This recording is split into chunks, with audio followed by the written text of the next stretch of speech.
Games today are getting less and less trustworthy. With the endless cycle of yearly releases and games that are immediately forgotten by devs, games are just becoming disposable. But there are still games out there with devs so dedicated to the product that they make that they're likely crazier than the fans. I have been getting an actual ton of recommendations from you guys, and I wanted to take today to talk about one of those recommendations. So let's talk about a game that is the opposite of a new big studio game. This game is old and indie. Ladies and gentlemen, welcome to the Tales of Maj'Eyal. Tales of Maj'Eyal, or ToME for short, is actually the fourth ToME game? But no, not the fourth Tales of Maj'Eyal game, just the fourth ToME game. Okay, let me explain. Development of this game started all the way back in the ancient times of 1992, where it first breathed life as the Troubles of Middle-earth. This is now referred to as ToME 1. As far as I can tell, this was a fan game, and there's no official tag on this one anywhere. That was later reworked into Tales of Middle-earth by Dark God, who would go on to become the overlord of all things ToME. Guess what number this one was? ToME 2. So right off the bat with ToME 2, you've already got a change in the basic naming of the game. But the acronym fits, so we're golden, baby. According to some random Reddit threads that I haven't bothered to dig further into, these games still exist in a playable state somewhere in the bowels of the internet.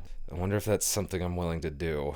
Then, after deciding to release the game commercially, Dark God removed all references to Lord of the Rings, made an entirely new game, and renamed it to Tales of Maj'Eyal to keep the ToME name scheme. But hold your horses, that was just ToME 3, and we didn't get Tales of Maj'Eyal in its final incarnation until the release of ToME Engine, which is a dedicated engine that runs the game and allows for all sorts of tweaks for modders. And that finally brings us to why Tales of Maj'Eyal is referred to as ToME 4, as it is the fully realized and final version of the game. It's also the fourth one. I have to admit that information on the earlier iterations of this game is rather hard to come by, but like anything, I guarantee they have their dedicated fan bases. If I got any of this wrong, please let me know in the comments. I'd love to make sure I have all of this straight. Now that the history lesson is over, we can finally begin to ask the question, what the hell is a Maj'Eyal? Can someone please tell me what this game is? Maj'Eyal is the land you find yourself in. It's a pretty standard fantasy world with your array of fantasy creatures you can play as and or slaughter indiscriminately. Elves, humans, trolls, furries, really angry plants. Why are there so many of these in roguelikes? At first glance, the classes and races seem generic, but each race has specific sub-races to choose from that offer different stat bonuses and abilities. Elves are really good at archery, halflings probably shouldn't be arcane knights. Unless you agree that it's really damn funny, in which case you do you, pal. As far as world building goes, it's honestly pretty strong in ToME. Most of the very diverse selection of areas you can travel to have a story built into them present in the form of lore note pickups, which is minor and completely skippable, but helps to give purpose to every area you visit. All that said, the story is, in all honesty, a little bit weak sauce. The way this game presents itself is not very conducive to storytelling, if I'm being honest, and I don't hate that. In fact, I think the lack of a story-driven focus is what leads me to play this without turning off permadeath. So the story itself is present, and there is one there, but I'd say the most memorable storytelling ToME 4 is going to offer you is in those lore notes. And you know what?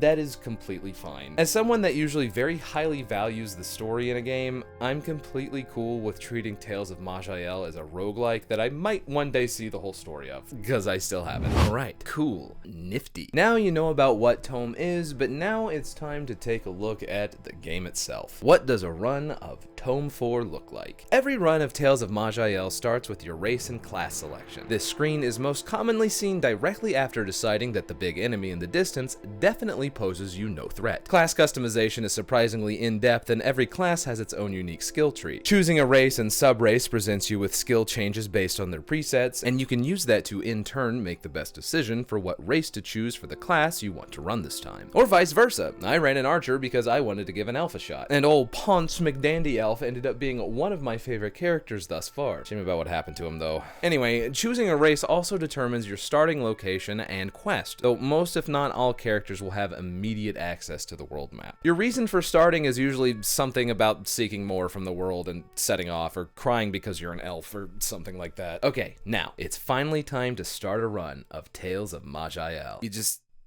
you just go. The world is comprised of several different overworld markers, some being ancient ruins, towns, or just places you should be checking out. Within each of these are different levels, with enemies and NPCs being present as tiles on the map. Towns will have quests and shops, and major points of exploration usually serve as dungeons that need their big bad extra effects around the tile boss to take a permanent dirt nap. And you do that by slamming your little dude here into the bad guys, or blasting attacks at the bad guys from a distance until they eventually close the gap and you have to slam your little dude into them. You can click, you can move with the keys. I like to use a combination of both. Please do not ridicule me for the amount of clicking. I am sensitive and might cry. There's a button for auto exploration that I'm fond of because I'm impatient, but I am aware that this is a good way to walk right into your death if you are not careful. And remember, death is permanent in this game, kinda. The mode the game starts you with is still one life, only sorta, not really. Playing this mode unlocks a chance to respawn after death with new chances given at specific levels. Die without one of those extra chances and it's a hard game over. This is inherently where the fun comes from in ToME 4, which is a major reason why I like playing with permadeath enabled. I'm not focused on the story here. I'm legit having fun just seeing how much further I can get with this character than I could on the previous. Because let me tell you now, you are never anywhere close to as good as you think you are, and your characters are going to die. It's that drive to see more. This character met their end at level 7, but this arcane blade is level 12. Plus, this time I actually took the time to explore each level, and he's got some really good gear on him. Let's see what cool places he can explore before his skull is caved in. Each class is going to offer an entirely new way to play the game. Ponce McDandy Elf is a frail forest creature that will have every one of his bones snapped in half if you look at him too funny, but he excels at dispatching enemies with his bow from afar before they can close that gap. Dimwit Beavis, on the other hand, is built like a brick shithouse and smacks just as hard. The downfall of playing the Bulwark class is that most of your damage is going to be within melee range. So Dimwit here has to take into consideration the terrain of each map when confronted with a bunch of enemies, or he's going to end up passed around by a group of furries.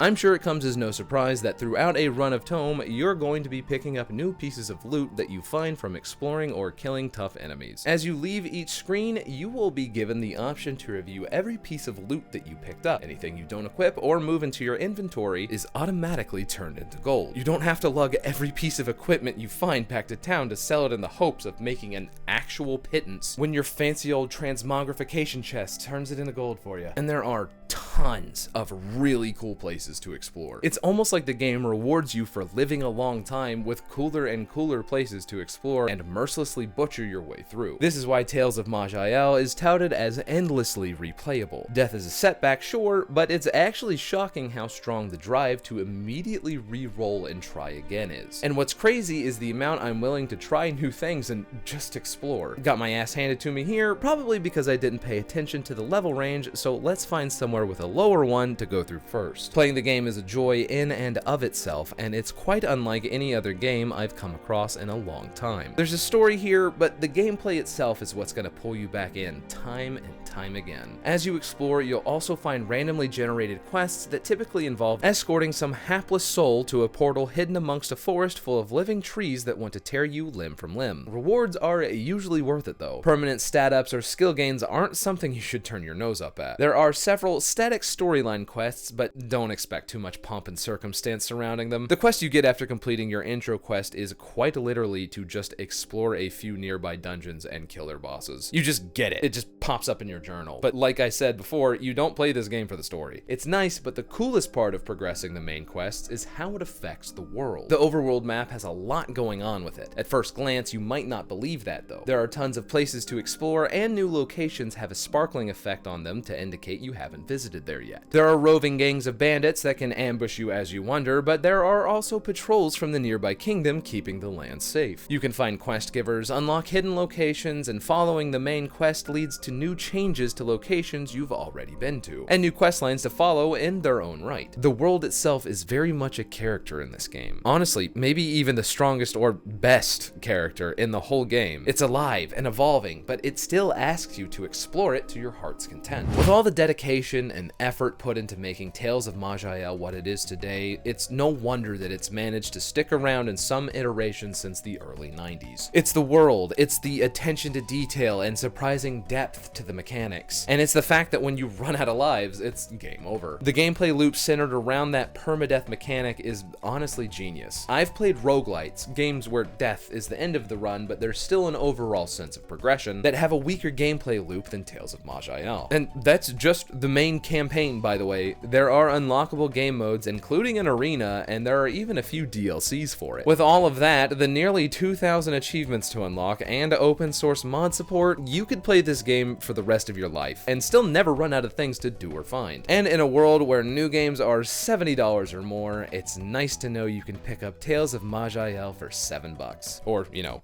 free. If this sounds interesting to you at all, you can download the full version of ToME 4 for free from the game's website. I am definitely gonna keep playing this one, and am already thinking on what race and class combo I want to try next. Let me know in the comments below some of your favorite stories or experiences in this game. I feel like I've personally barely scratched the surface on what ToME 4 has to offer, and I'd love to hear your stories. Remember to leave a like if you liked the video, and if you made it this far, I think that means you liked it at least a little. Also, do not forget to subscribe. I post every other Saturday, so there's tons more where this came from. All that said, thanks for watching, and I'll see you next time. Bye!